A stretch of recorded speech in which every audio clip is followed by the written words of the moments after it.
TV9 conclave వేదికగా మరోసారి political బాంబులు పేల్చారు మంత్రి పొంగులేటి. గత ప్రభుత్వ హయాంలో జరిగిన భూ కబ్జాలపై హాట్ కమెంట్స్ చేశారు.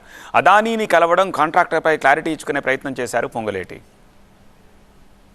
ఈడీ ఎపిసోడ్ జరిగిన 15 రోజులు 16 రోజుల తర్వాతనో నేను అదానీకితో ఎదురుపడటం జరిగింది.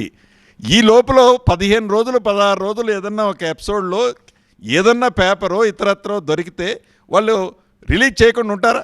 వారు అధికారంలో ఉన్నప్పుడు, లేకుంటే ఇప్పుడు వారు ప్రతిపక్షంలో ఉన్నప్పుడు కేంద్రంతో వాళ్ళకి అంటగాకిన సందర్భంలో అనేక అంశాల్లో ఏ రకంగా అయితే వాళ్ళు షార్ట్అవుట్ చేసుకునే మార్గాలు, అది వాళ్ళ సిస్టర్ బెయిల్ విషయంలో కానీ మేము ఎట్లా చేసినాం వాళ్ళు కూడా ఇట్లా చేసి ఉండొచ్చు అని ఊహించుకొని పచ్చగామెరలు వచ్చిన వాడికి దేశమంతా పచ్చగా కనపడుతున్న స్టైల్లో మాట్లాడితే ఎట్లా సార్? స్క్రిప్టు బీఆర్ఎస్ వాళ్ళు రాసిస్తే బీజేపీ వాళ్ళు చదువుతారు, బీజేపీ వాళ్ళు వచ్చిన స్క్రిప్టు బీఆర్ఎస్ వాళ్ళు యాక్ట్ చేస్తారు.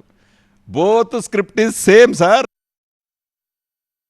మీ మాయ మాటలు నమ్మి మీ పార్టీలో జాయిన్ అయినప్పుడు మీరు అనేక వేదికల మీద శ్రీనివాసరెడ్డికి ఇన్ని కోట్ల వర్క్ ఇచ్చాము, అన్ని కోట్ల వర్క్ ఇచ్చామన్నప్పుడు ఆ రోజు ఇది వర్తించదా? ఏదైతే ఈ రాఘవ కన్స్ట్రక్షన్స్లో శ్రీనివాసరెడ్డి కొడుకో శ్రీనివాసరెడ్డి భార్య డైరెక్టర్లుగానో మెంబర్లుగా ఉన్నారంటే ఛాలెంజ్. నేనైనా రాయలకు చెప్తున్నా, నా కుటుంబం వ్యాపారంలో ఉందని చెప్తున్నా. మీరేం వ్యాపారం చేసి సంపాదించారు 2 లక్షల కోట్లు?